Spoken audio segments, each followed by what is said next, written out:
지난달에 마쳤던 2024년 파리 올림픽이 있었습니다.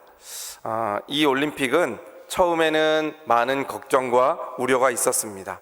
우리나라로서도 역대 최소 규모로 올림픽이 꾸려지면서 아마 이 성적에 대한 우려의 목소리가 높았습니다.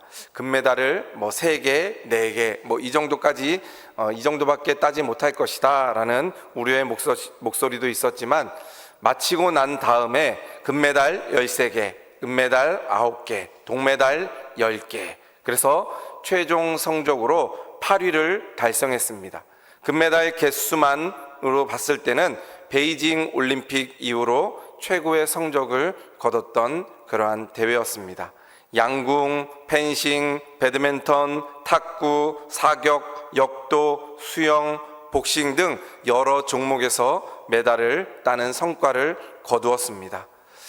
우리나라만 뿐만 아니라 세계적으로도 이 파리올림픽이 여러 가지가 화제가 되었습니다. 그 중에 하나는 바로 메달이었습니다. 모든 메달이 다 상징성이 있고 귀한 것이지만, 이번 파리올림픽의 메달은 그 어떤 메달보다도 귀하게 만들어진 그러한 메달입니다.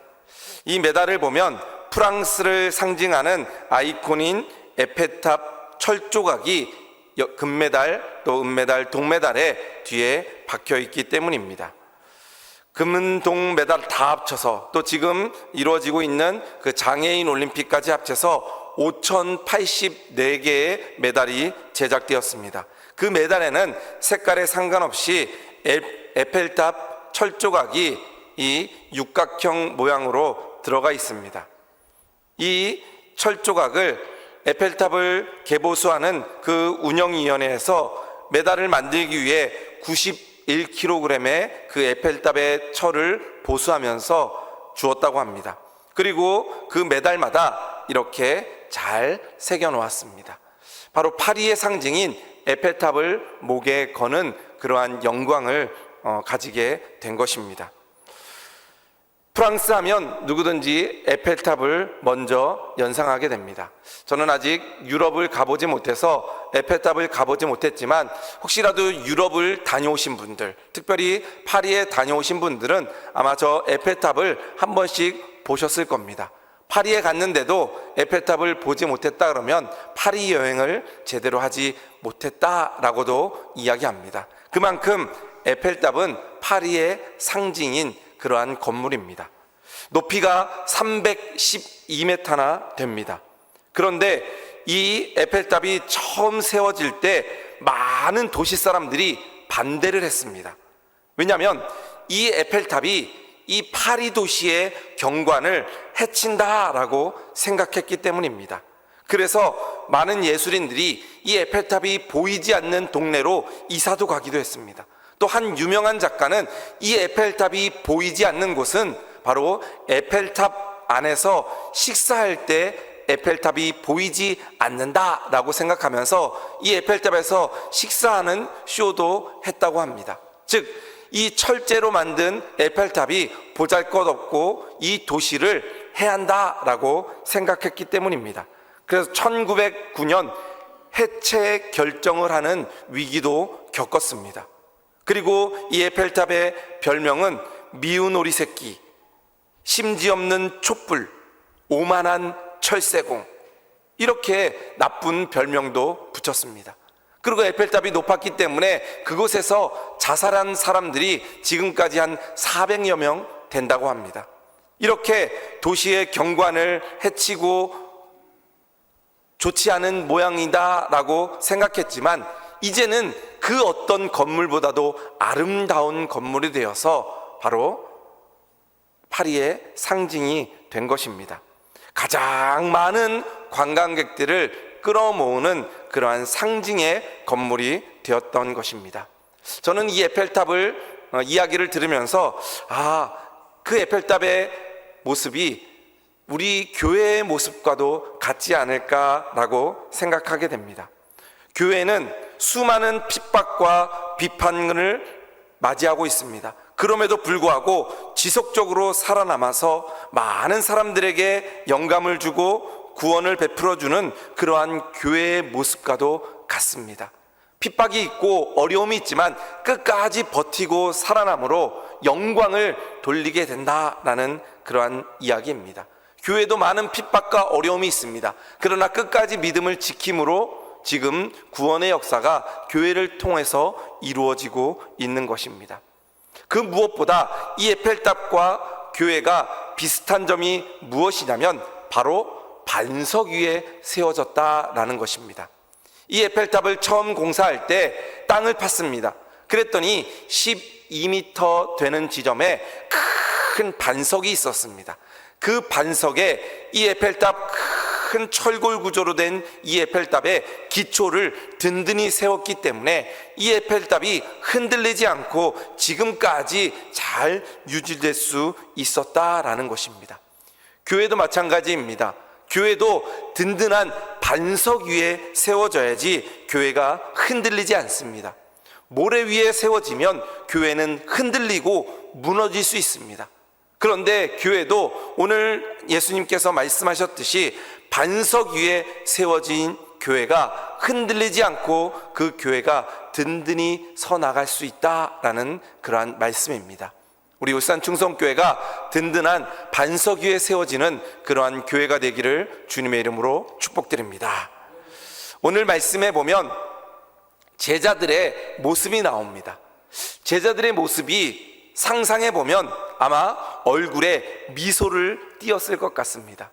그리고 그들의 행동을 보면 들떠있는 그러한 행동이었을 것입니다. 왜냐하면 오늘 말씀 전에 나오는 말씀에 보면 예수님께서 많은 병든 자들을 고치는 기적을 행하십니다. 이야, 우리가 믿는 예수님 정말 대단하신 분이시구나. 병자도 고치고 죽은 자도 살리고, 이야, 정말 하나님의 아들이셔 라는 믿음이 제자들에게 있었습니다. 그리고 많은 사람들을 배불리 먹이는 오병이의 기적을 베풀었습니다. 이야, 예수님을 따라다니니까 우리가 배불리 먹고 배고프지 않는다. 야, 예수님께서 이 땅을 다 통일하시고 정말 왕이 될 것이다 라는 기대가 그 예수님의 제자들에게 있었을 것입니다. 그때 예수님께서 이 예수님의 제자들 외에 따라다니는 사람들이 하는 이야기들을 들었습니다. 그때 많은 사람들이 뭐라고 이야기하냐면 14절 말씀에 많은 사람들이 이르되 더러는 세례 요한, 더러는 엘리야, 어떤 이는 예레미야 선지자 중에 하나다라고 이야기를 합니다. 세례 요한, 엘리야, 예레미야, 이스라엘 역사를 보면은 아주 위대한 그러한 사람들이었습니다. 그 사람들의 모습이 예수님의 모습이다. 예수님도 그런 사람들 중에 하나다라고 사람들이 생각했습니다. 왜냐하면 예수님이 복음을 전하고 다니는 것이 마치 세례 요한이 외치고 다녔던 그러한 소리와도 똑같기 때문에 예수님은 세례 요한과 같은 사람이다 라고 생각했을 것입니다. 회개하라, 천국이 가까워왔느니라 라고 예수님께서 외치고 다녔기 때문입니다.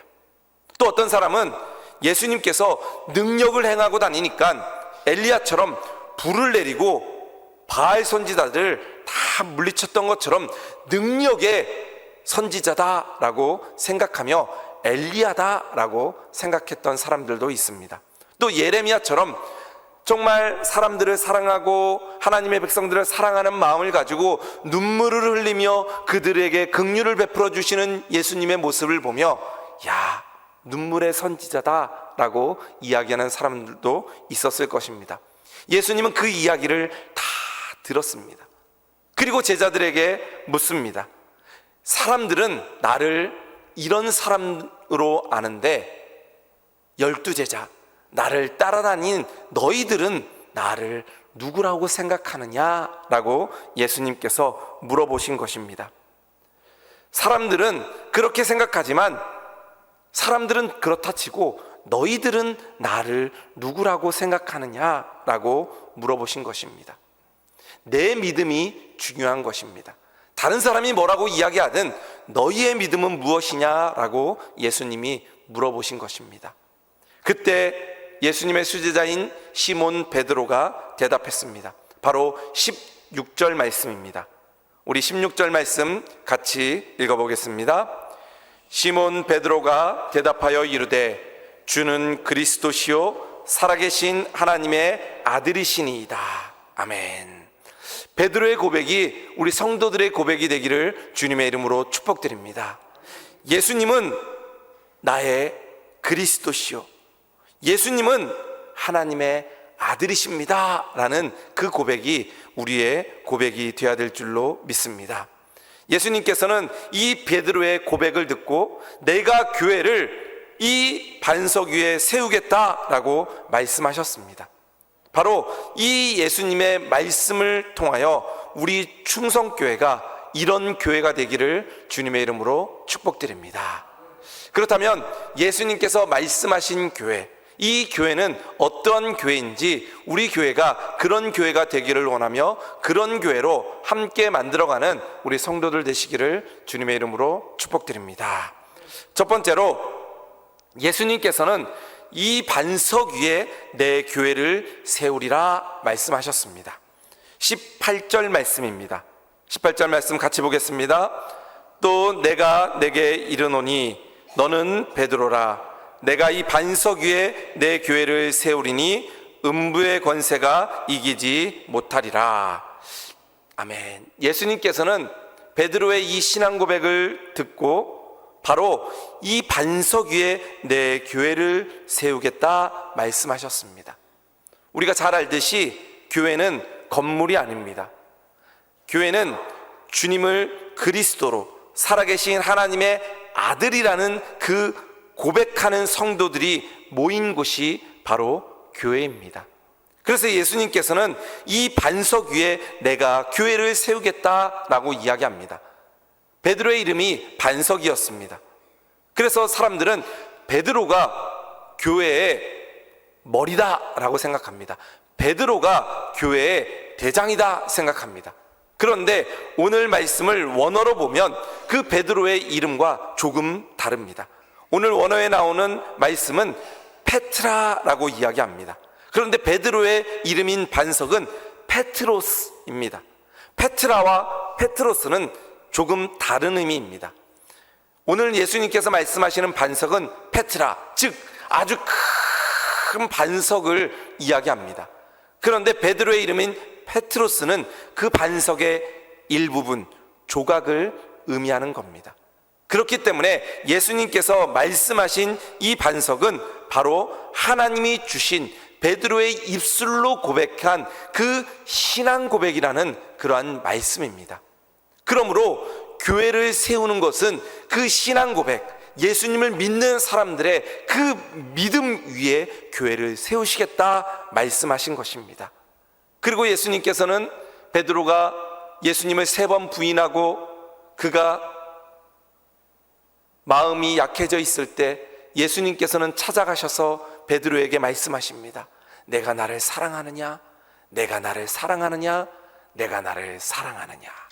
믿음이 약해져 있던 베드로에게 찾아가셔서 믿음을 다시 일으켜 세워주십니다. 그리고 베드로를 통하여 예수님께서는 교회를 세워나가는 것입니다. 바로 교회는 신앙 고백이고 믿음입니다. 우리 성도님들이 베드로와 같은 신앙 고백으로 믿음으로 우리 울산 충성교회를 세워나가기를 주님의 이름으로 축복드립니다. 우리 교회는 바로 반석 위에 세워진 교회입니다. 우리 성도님들 한 분 한 분의 신앙 고백 위에 교회가 세워나가져 가는 겁니다. 그러기에 우리는 항상 우리의 믿음이 제대로 되어 있는지 우리를 되돌아봐야 됩니다. 나의 믿음이, 나의 신앙이 제대로 믿음의 길을 걸어가고 있는지 되돌아봐야 됩니다. 그래서 주님이 우리의 주님이심을, 나의 주님은 오직 예수님이심을 늘 고백하며 나아가는 우리 교회가 되어야 될 줄로 믿습니다. 교회의 주인은 내가 아닙니다. 교회의 주인은 여러분이 아닙니다. 교회의 주인은 바로 예수님이십니다. 그러므로 교회를 교회되게 하는 것은 바로 우리의 제대로 된 신앙 고백이 있어야 됨을 기억하시기를 바랍니다. 우리의 고백이 희미해지면 교회의 온갖 잡음이 다 들리기 시작합니다. 우리의 믿음이 제대로 없으면 교회에 잡음이 납니다. 우리의 신앙이, 우리의 믿음이 흔들리면 그것은 교회가 아니라 바로 내 교회가 돼버리는 겁니다. 믿음이 제대로 돼 있지 않으면, 신앙 고백이 흔들리면 은혜가 사라집니다. 신앙 고백이, 믿음이 제대로 돼 있지 않으면 입술에서 불평과 불만이 나옵니다. 나를 알아봐 주지 않는다고 교회를 멀리하게 됩니다. 그것은 참된 믿음이 아니다라고 말씀하고 있습니다. 우리 성도님들이 제대로 된 믿음, 올바른 신앙 고백으로 우리 울산 충성교회를 든든히 세워나가는 그러한 믿음의 사람들 되기를 주님의 이름으로 축복드립니다. 북한에서 기독교인 한 명이 강제 노동수용소에 잡히게 되었습니다. 그 노동수용소에서 처절하게 일하며 힘든 시간을 보내고 있었습니다. 예수님을 믿는다는 이유로 이 강제 수용소에 잡혀온 것입니다. 기도하면 또 언제 끌고 가서 총살할지 모르는 상황 가운데 아무도 모르게 기도하게 됩니다.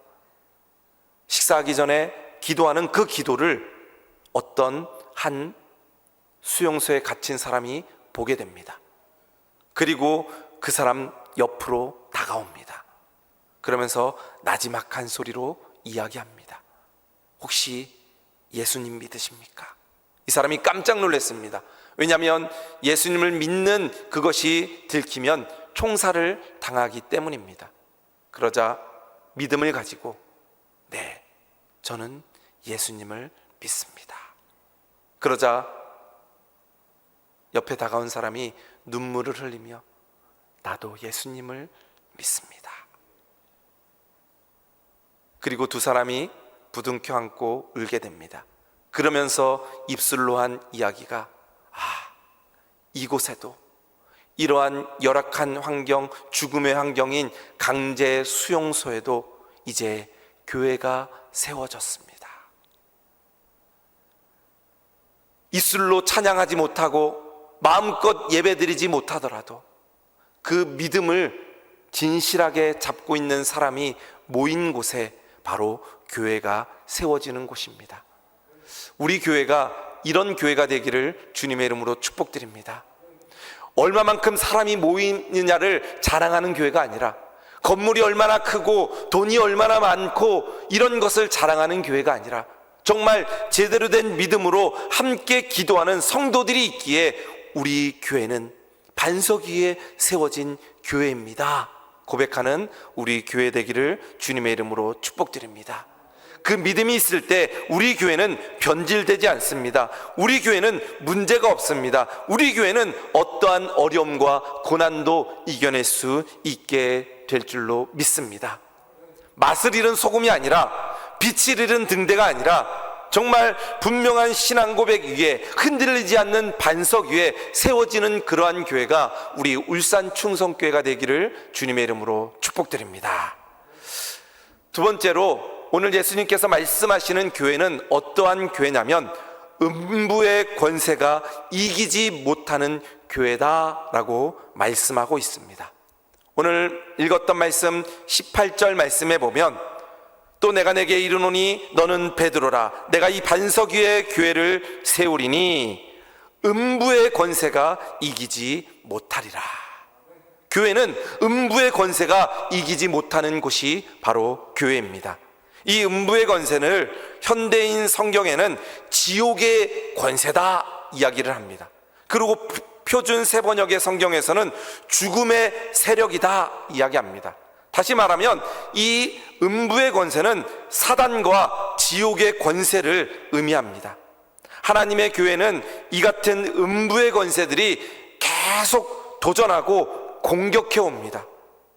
교회를 대적하고 핍박하는 것이 바로 음부의 권세입니다.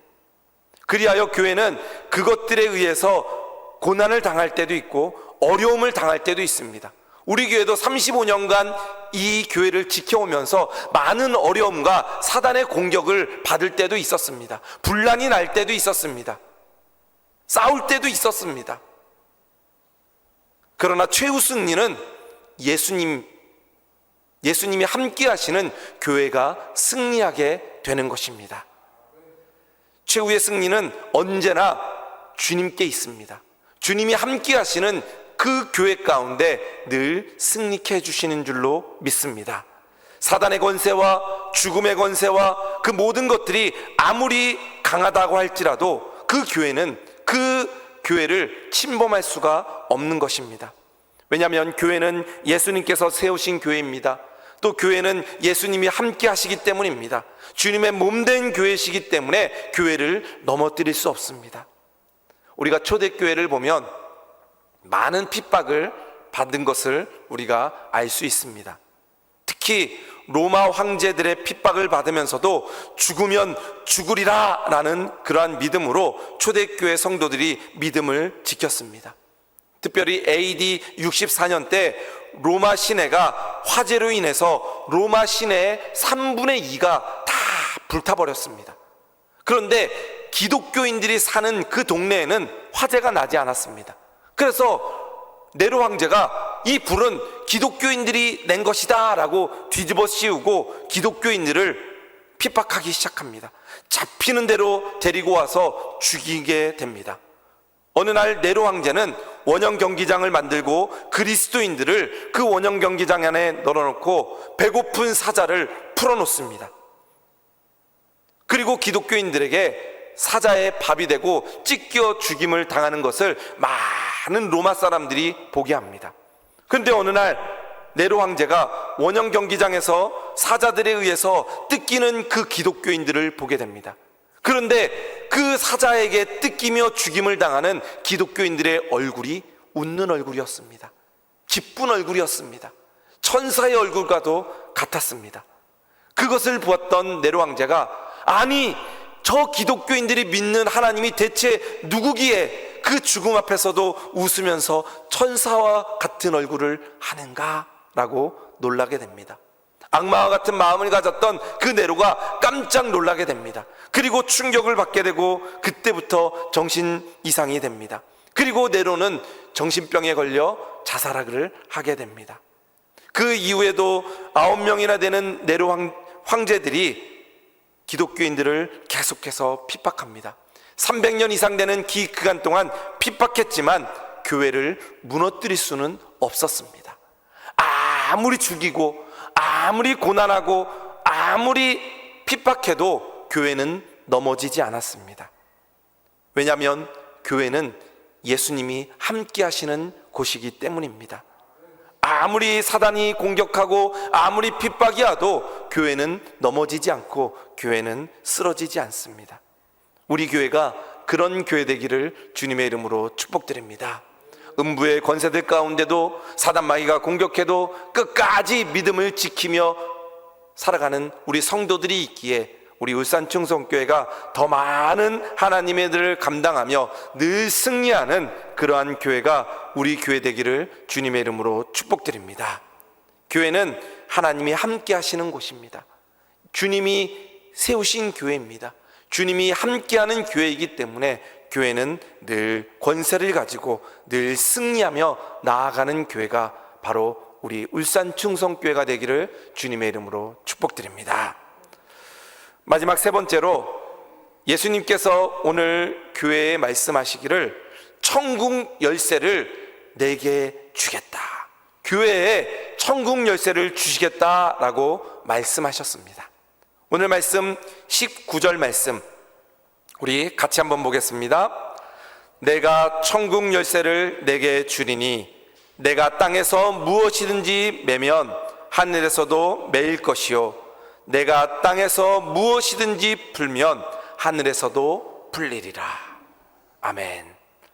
말씀에 천국 열쇠를 교회에 허락하셨다 말씀합니다. 교회는 복음으로 사람들에게 천국 문을 열어주는 곳이 바로 교회입니다. 천국 열쇠는 바로 기도 응답의 열쇠이기도 합니다. 땅에서 매면 하늘에서도 매이고 땅에서 풀면 하늘에서도 풀리는 것이 바로 기도입니다. 누구든지 주님의 교회 안에서 기도할 때 하나님께서 응답해 주십니다. 그러므로 우리의 삶은 언제나 교회가 중심이 되어야 됩니다.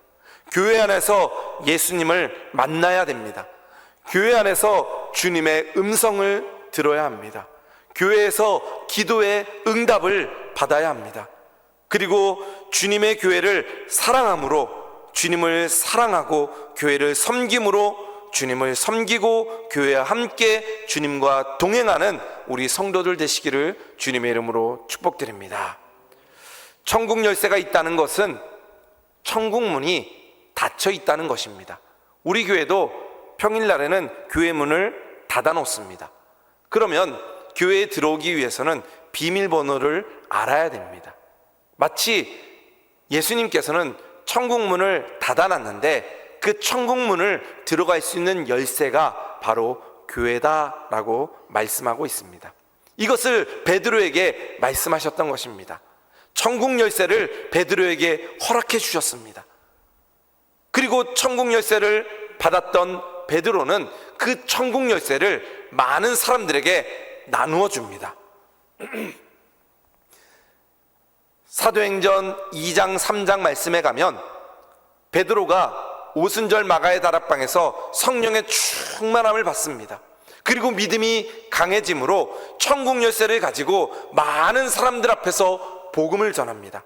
예수님은 그리스도이십니다. 예수님이 나를 구원해 주셨습니다. 예수님은 십자가에서 죽으셨습니다. 예수님은 다시 부활하셨습니다. 그 예수님을 믿는 사람은 죽지 않고 영원한 생명을 얻게 됩니다. 예수님을 믿으십시오 라고 천국 열쇠를 많은 사람들에게 나누어 줍니다. 그때 3,000명이나 되는 사람들이 그 베드로의 천국 열쇠를 받고 천국의 문을 열게 됩니다. 3,000명이나 되는 많은 성도들이 예수님을 믿고 구원받게 된 것입니다.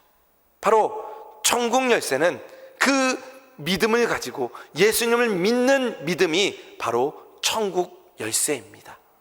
바로 교회는 이 천국 열쇠를 가지고 있는 겁니다. 우리 성도님들이 예수님을 믿는 그 믿음으로 신앙 고백으로 함께 모인 곳이기 때문에 함께 천국 열쇠를 가지고 있는 것이 바로 교회입니다. 그 천국 열쇠를 베드로에게만 준 것이 아니라 베드로의 신앙 고백처럼 함께 신앙 고백하고 믿음을 가지고 있는 우리 모든 성도들에게 그 열쇠를 주신 것입니다. 그 열쇠를 사용하는 우리 성도들 되기를 주님의 이름으로 축복드립니다. 천국 열쇠는 주님이 우리에게 주신 특권이고 사명입니다. 열쇠를 계속 복사해서 나누어 줘야 됩니다. 나만 가지고 있으면 나 혼자 들어가지만 그 열쇠를 복사해서 나누어 주면 함께 들어가는 겁니다. 자동차가 한 대 있습니다. 열쇠가 있습니다. 열쇠를 100개, 1000개, 10,000개 복사하면 10,000명, 1000명 이 사람들이 함께 운전할 수 있지만 나 혼자만 갖고 있으면 나 혼자만 운전할 수 있듯이 천국 열쇠는 많은 사람들에게 나눠주면 나눠갈수록 들어가는 겁니다. 그것이 바로 우리들에게 주신 천국 열쇠입니다. 그래서 천국 열쇠의 패스워드는 바로 신앙 고백이다 라고 이야기합니다. 그래서 16절 말씀에 베드로가 고백했던 그런 말씀처럼 천국의 패스워드는 주는 그리스도시요 살아계신 하나님의 아들이십니다 라는 것이 바로 천국 패스워드입니다. 이것을 기억하시고 우리 마음 가운데 믿고 나아가는 우리 성도들 되시기를 주님의 이름으로 축복드립니다. 죽는 날까지 주님은 나의 그리스도이십니다. 주님은 하나님의 아들이십니다. 고백하며 그 믿음으로 살아가는 우리 성도들 되기를 주님의 이름으로 축복드립니다. 또 천국 열쇠는 기도입니다. 힘들고 어려울 때 문을 열어서 필요한 것들을 받는 겁니다. 그래서 19절 말씀에 내가 천국 열쇠를 내게 주리니 내가 땅에서 무엇이든지 매면 하늘에서도 매일 것이요 땅에서 무엇이든지 풀면 하늘에서도 풀리리라. 힘들고 어려운 일이 있을 때 혹시라도 교회에 힘들고 어려운 일이 있으면 기도하는 우리 성도들 되기를 주님의 이름으로 축복드립니다. 여러분들이 기도함으로 천국문을 열 때 하나님께서는 예비해 두신 은혜와 축복을 우리 성도들에게 허락해 주실 줄로 믿습니다. 그것이 바로 우리에게 허락해 주신 복과 은혜입니다. 우리 교회는 35년의 역사에 부끄럽지 않는 올바른 교회가 되어야 합니다. 올바른 교회와 성도는 주님을 향한 바른 신앙 고백이 있어야 합니다. 주님이 우리의 모든 것이 되고 우리의 교회의 주인은 바로 예수님입니다 라는 고백이 있어야 합니다. 우리 울산 충성교회 주인은 내가 아닙니다. 예수님이십니다. 다시 한번 말씀드립니다. 우리 울산 충성교회 주인은 내가 아니라, 여러분들이 아니라 예수님이십니다. 그러므로 우리는 예수님을 믿는 믿음으로 신앙생활하며 교회를 지켜나가는 우리 성도들 되기를 주님의 이름으로 축복드립니다. 교회는 어떠한 사단마귀도 어떠한 고난도 이길 수 없습니다. 교회는 주님이 함께하기에 주님을 붙들고 살아가는 우리 성도들이 늘 승리하게 될 줄로 믿습니다. 그 은혜와 축복을 예수님께서는 여러분들에게 주셨습니다. 그래서 내 마음 가운데 주님은 나의 주님이십니다. 예수님께 기도하면 많은 응답과 많은 축복을 받습니다. 기도함으로 내가 받은 그 천국의 기쁨, 내가 누리는 그 천국의 행복을 아직 그 행복을 모르는 사람들에게 열쇠를 나눠줌으로 많은 이웃들이, 아직 복음을 모르는 우리 많은 사람들이 주님께로 돌아오는, 그리하여 천국잔치가 날마다 우리 울산 충성교회 가운데 있기를 주님의 이름으로 축복드립니다. 우리 교회는 사람이 세워가는 교회가 아니라 주님이 세우신 교회입니다.